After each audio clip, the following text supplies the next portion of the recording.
राजा देखता है एक कीड़ा उसका खून पी रहा है। ये देखकर वो बहुत खुश होता है। वो इस कीड़े को जान से नहीं मारता क्योंकि इस कीड़ा ने कुछ साल पहले मर चुकी थी और ये अकेलेपन से परेशान हो चुका था। इसलिए राजा इस कीड़े को अपने बच्चे की तरह पालने लगता है। वो इस कीड़े को अपना खून पिलाता है और इसके लिए एक वीआईपी घर बनवाता है। राजा ज्यादातर अपना वक्त इस कीड़े के साथ ही बिताता है। वो इसके खेलने के लिए बहुत छोटे छोटे खिलौने बनाता है। 6 महीनों बाद वो कीड़ा किसी कुत्ते के समान बड़ा हो गया है और अब राजा इसे मांस भी खिलाता है। राजा की एक बेटी भी होती है, लेकिन राजा अपनी बेटी से ज्यादा इस कीड़े से प्यार करता है। कीड़े को 1 साल हो गया है और इसकी तबीयत खराब हो चुकी है। दोस्तों, पिछले पार्ट में हमने देखा कीड़े की तबीयत खराब हो चुकी थी। राजा अपने देश के बड़े बड़े डॉक्टर्स को बुलाता है, लेकिन वो कीड़ा मारा जाता है। डॉक्टर इतने बड़े कीड़े को देखकर दंग रह जाता है। वो राजा से कहता है ये बीमार होकर नहीं मरा बल्कि ये बूढ़ा होने के कारण मरा है। राजा कीड़े की मौत पर बहुत दुखी होता है। शायद इतना दुखी तो राजा अपनी रानी के मरने पर भी नहीं हुआ होगा। अगले दिन राजा इस कीड़े की खाल को निकलवा देता है और अपनी बेटी का स्वयंवर रखता है। यदि अगर कोई इस कीड़े की खाल को देखकर बता देगा ये किस जीव की खाल है, इससे प्रिंसेस की शादी कर दी जाएगी। अलग अलग देशों से अलग अलग राजकुमार आते, लेकिन वो स्किन किस जीव की है नहीं बता पाते। तभी महल में एक आदमखोर आदमी आता है। राजा उसे भी परमिशन दे देता है। वो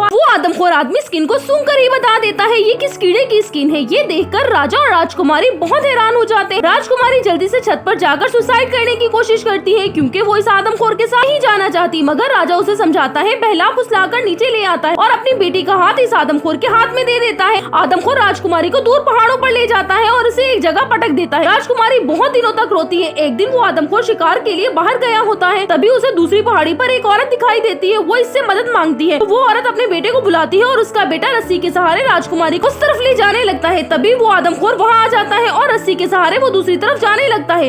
आदमखोर पहाड़ के उस पार पहुंचता कि तभी वो लोग उस रस्सी को काट देते हैं और वहां से चले जाते हैं, लेकिन रास्ते में वो आदमखोर इन्हें पकड़ लेता है और राजकुमारी को छोड़कर सभी को मार देता है। आदमखोर राजकुमारी पर बहुत गुस्सा होता है, इसलिए राजकुमारी इसके गुस्से से बचने के लिए उसे गले लगा लेती है, जिससे उसका गुस्सा शांत हो जाता है। इसके बाद वो आदमखोर राजकुमारी को अपनी पीठ पर बिठाकर वहाँ से जाने लगता है, पर रास्ते में राजकुमारी बड़ी चालाकी से उसका गला काट देती है और वो मारा जाता है। राजकुमारी आदमखोर की गर्दन को काट कर अपने राज्य में चली जाती है। खून में लथपथ राजकुमारी अपने फादर को देखती है जो कि इस कीड़े के कारण बीमार हो गए थे और वो इस आदमखोर का सर राजा को दिखाती है और आखिर में राजा इन्फेक्शन के कारण मारा जाता है और राजकुमारी वहाँ की रानी बन जाती है और इसी के साथ कहानी की हैप्पी एंडिंग होती है। दोस्तों, आपको ये कहानी कैसी लगी कमेंट्स में बताएं। ऐसी और स्टोरीज के लिए वीडियो को लाइक और चैनल को सब्सक्राइब करें।